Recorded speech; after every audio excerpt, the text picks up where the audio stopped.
We have to be willing to take care of our bodies while we're raising our kids, while we are navigating a change in our work status, while we are learning to care for our aging parents. So during these complicated life events, we still have to be able to take care of ourselves.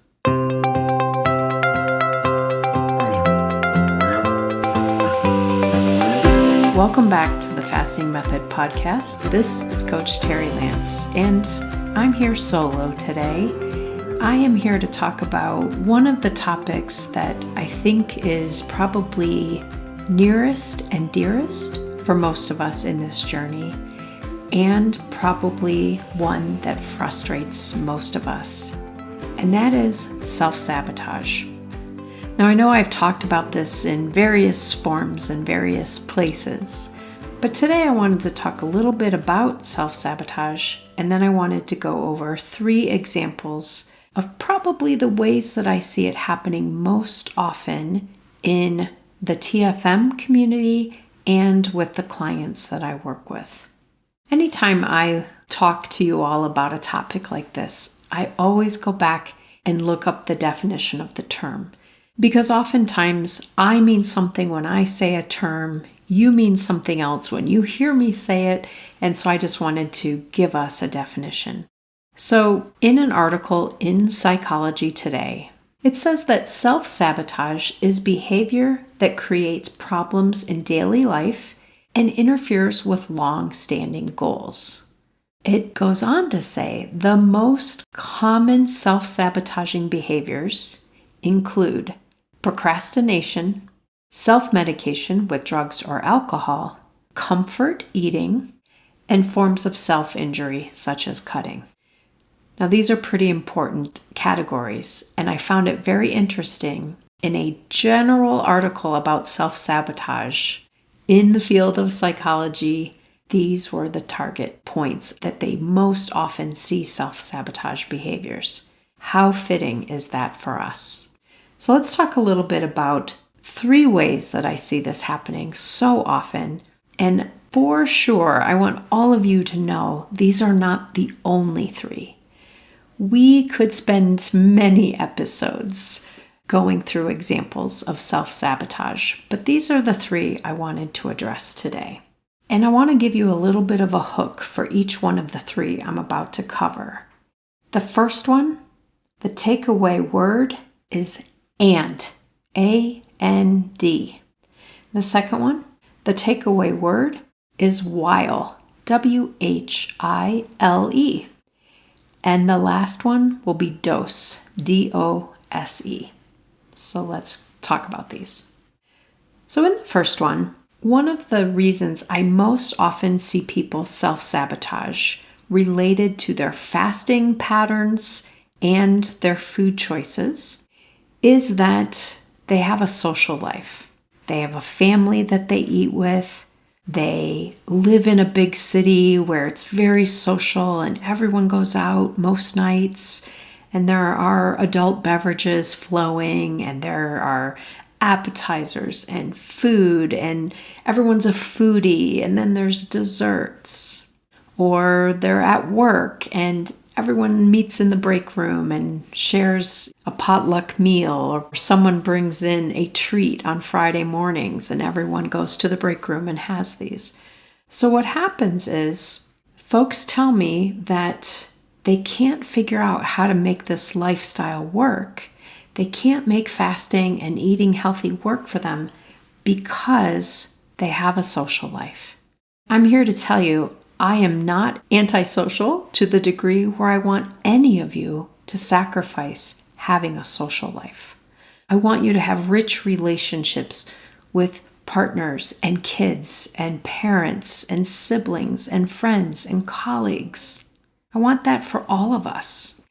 But at the same time, I want us to be able to have the health that we seek, whether that means a life without non-alcoholic fatty liver disease, a life without type 2 diabetes or prediabetes, metabolic syndrome, migraines, cardiovascular issues, high blood pressure, risks of other diseases, autoimmune diseases that are just flaring often. I want us to be able to have both. Our health and our body weight being where we want it to be, as well as having a social life. So remember, the takeaway word here was and, A-N-D. I want you to start working on, how do I have both? My health and my weight where I feel most comfortable, and a rich and fulfilling social life. Because far too many of us think about it, approach it, and talk about it as if these two things cannot exist together. It's an and. Your health and weight and a rich social life. Now the second one, if you remember, the takeaway word is while, W-H-I-L-E. And this one came from an example. Again, I hear clients talking about this often. I hear people in our community, but I really got fired up about this one while I was watching a TV show. And in this television show, the episode that I'm specifically thinking about, a woman had worked very hard to lose a significant amount of weight. Her starting weight was over 600 pounds, and so she lost a significant amount of weight so that she could qualify for bariatric surgery. Had the surgery, and then continued to work very hard in creating a lifestyle that would help her to lose a significant amount of weight. And she did. So this episode comes in where she is going to get a surgery to remove excess skin, because after she had lost several hundred pounds, she wanted to have skin removal surgery for greater ease of movement. She was also a single mom with 5 kids. And the kids probably ranged from ages maybe 8 to 16 or so. And so you watch her going through her daily life with her kids and work and everything. And what she kept saying is, you know, when you're a busy mom with busy kids, the only option is fast food. So she would go back for her next check-in and she had gained, I don't even remember, maybe another 30 pounds. And she was supposed to be losing a little more weight.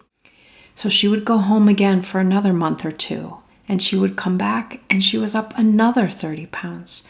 So by this point, she was really starting to feel the impact of losing all of the progress that she had made after working so hard, after having the surgery and qualifying for the surgery by losing a significant amount of weight. So much work.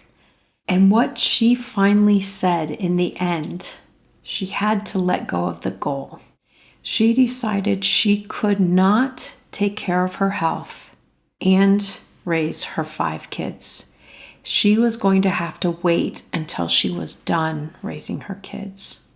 And I have heard so many people in our community and my clients that I've worked with have something in their mindset that is very similar to this.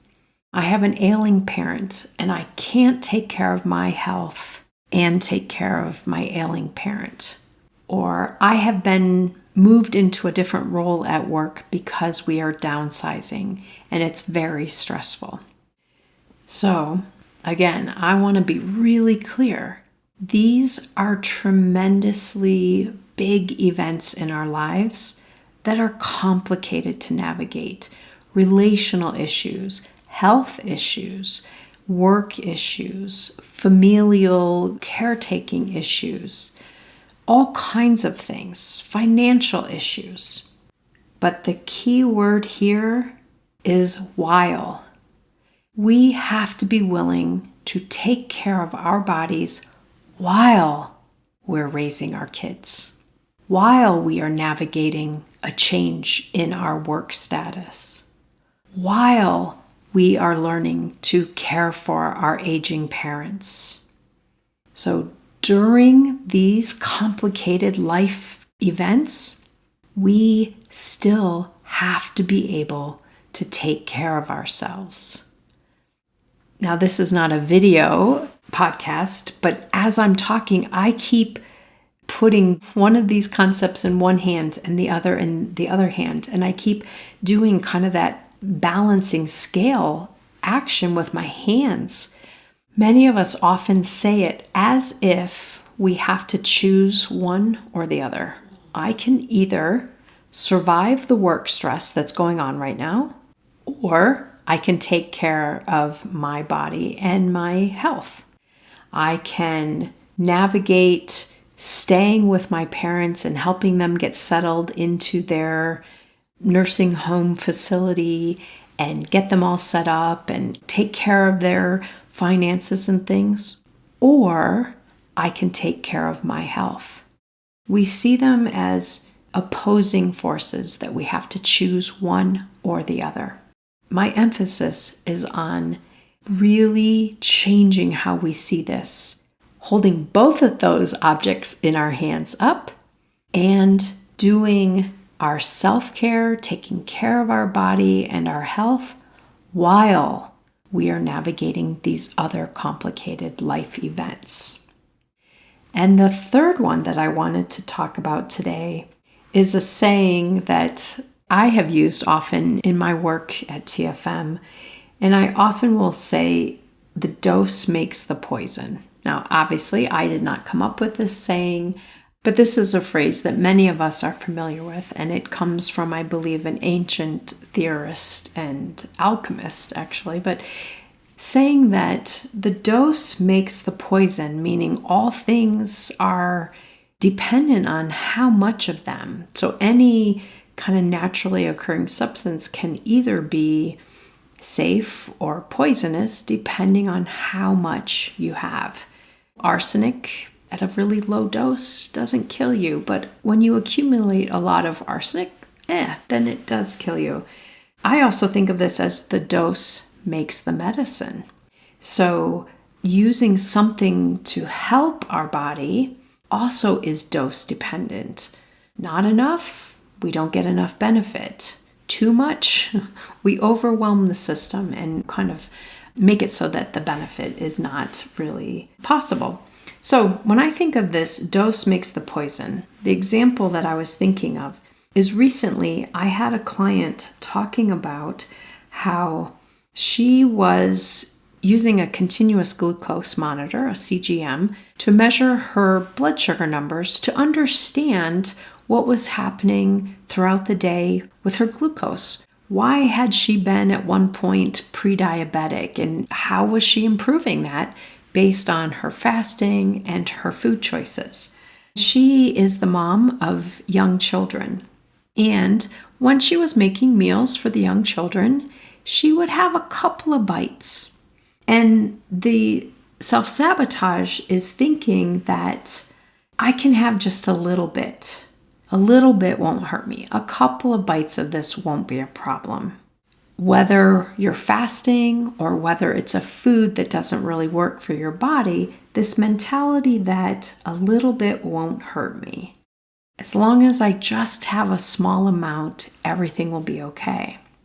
So what happened for this client is when she started wearing her CGM and seeing her glucose numbers, she was very surprised to see that a couple of bites of something when she was between meals or whatever, and a couple of bites of food that might be healthy food or might be problematic, was actually increasing her blood glucose pretty significantly, and it was staying up longer. So that lower brain statement to convince herself it was okay wasn't true. That little bit did matter. It did raise her glucose. It did activate insulin then, and it was interfering with her being able to fully feel the success that she had been seeking. So even though the dose does make the poison, a little bit while we are trying not to activate insulin, it's very misleading. Same thing, the dose makes the medicine. If I tell myself, Well, I did a little bit of fasting today. That should be good. Yeah, of course it's good. But is it powerful enough to give me the benefits that I'm seeking by doing some fasting? So certainly it would be healthy for me to take some breaks and do some hours without food. But if I'm seeking larger benefits from fasting and I'm not fasting enough, I'm not going to see the benefits. So the self-sabotage comes out here in that we undervalue the impact that something is going to have on our health and our weight loss, or we overvalue, we overestimate and think it should be doing more than what it really does. So each of these examples are ways that we have learned to think about and say to ourselves that interfere. They prevent us from reaching our goals. So if I say, well, because I have a social life, this health thing just isn't for me. What is that going to mean for us? It means I have to choose being miserable and having no one in my social sphere, or I have to lean into my social group and just sacrifice the health goals and the weight goals that I want. How about the other one? While.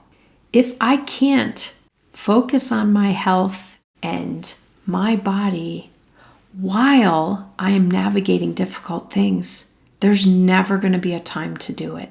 When is our life so simple and so uncomplicated that fasting and eating healthy just feels so natural and so much fun? No, it has to be while we're navigating everything else in our lives. This is why I emphasize so much making eating the right foods for your body and taking breaks from eating, whether that's time-restricted eating or moving up to longer fasts. If we create a lifestyle that focuses on engaging with the foods that work well for our body and a frequency of eating and a frequency of breaks between eating that really help us reach our goals, we can then do this while we are also navigating everything else in our lives, while we are in grad school, while we are preparing for a big exam, or while we are doing our taxes, or while we are on vacation in Italy.